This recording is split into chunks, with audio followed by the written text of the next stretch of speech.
YSR Congress party అధ్యక్షుడు YS Jaganmohan రెడ్డిని 8 నెలలుగా జైల్లో అక్రమంగా నిర్బంధించడం హక్కుల ఉల్లంఘన కిందకే వస్తుందని మానవ హక్కుల పరిశీలకుడు ఎం తమీం పేర్కొన్నారు.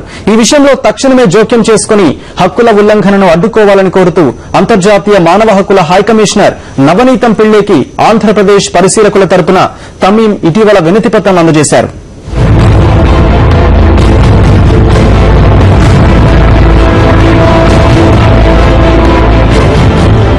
రాష్ట్ర మానవ హక్కుల పరిశీలకుల సంస్థ అధ్యక్షుడిగా ఉన్న తమీం ఐక్యరాజ్య సమితి ఆర్థిక సామాజిక మండలి సభ్యుడు. ఐక్యరాజ్య సమితికి అంతర్జాతీయ బార్ అసోసియేషన్ కు అనుబంధంగా మానవ హక్కుల సంఘం పనిచేస్తోంది.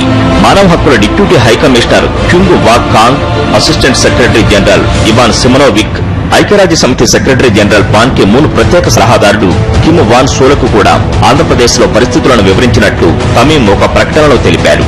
వైఎస్ రాజశేఖర రెడ్డి హెలికాప్టర్ ప్రమాదంలో మరణించిన తర్వాత ఆయన కుమారుడు వైఎస్ జగన్మోహన్ రెడ్డిని రాజకీయంగా దెబ్బతీయడం కోసం కుట్ర పన్ని జైలు పాలు చేశారని, ఆయనకు బెయిల్ కూడా రాకుండా చేస్తున్నారని హైకమిషనర్ కు అందజేసిన వినతి పత్రంలో ప్రస్తావించినట్లు ఆయన పేర్కొన్నారు.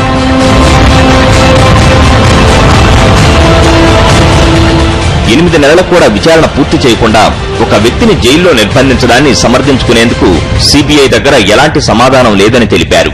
వైఎస్ జగన్పై చేస్తున్న ఆరోపణలను రుజువు చేసేందుకు కూడా సీబీఐ దగ్గర ఎలాంటి ఆధారాలు లేవని ఆయన వివరించారు. దర్యాప్తు జరుగుతుండగా 90 రోజులకు మించి ఎవరిని నిర్బంధించరాదని చట్టంలో ఉన్నప్పటికీ వైఎస్ జగన్మోహన్ రెడ్డి బెయిల్ అడ్డుకున్నారని తెలిపారు. వైఎస్ అకాల మరణం, జగన్మోహన్ రెడ్డి అక్రమ నిర్బంధంతో వారి కుటుంబం చాలా వేదనను అనుభవిస్తోందని తమీం పేర్కొన్నారు.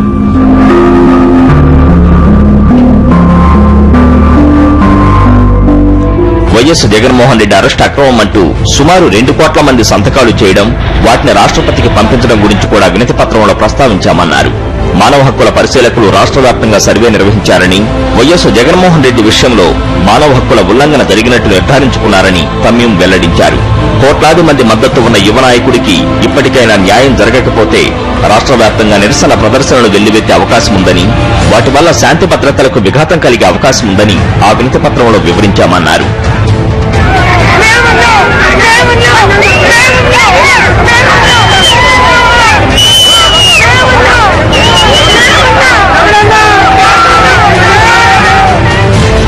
వ్యక్తిగత స్వేచ్ఛ, మానవ హక్కుల ఉల్లంఘనకు కారకులైన వారు తగిన మూల్యం చెల్లించుకోవలసి ఉంటుందన్న సందేశం పంపించాలని హైకమిషనర్ కు విజ్ఞప్తి చేసినట్లు తమీం వెల్లడించారు. ఎన్ని సవాళ్లెదురైనా నిష్పాక్షికంగా తీర్పులిచ్చి న్యాయం పట్ల తమ చిత్తశుద్ధిని భారత న్యాయమూర్తులు అనేక సందర్భాల్లో రుజువు చేసుకున్నారని, వైఎస్ జగన్మోహన్ రెడ్డి హక్కులను కాపాడే విషయంలోనూ నిర్మాణాత్మక చర్యలు తీసుకోవాలని తమీం కోరారు. జనరల్ బ్యూరో, సాక్షి న్యూస్.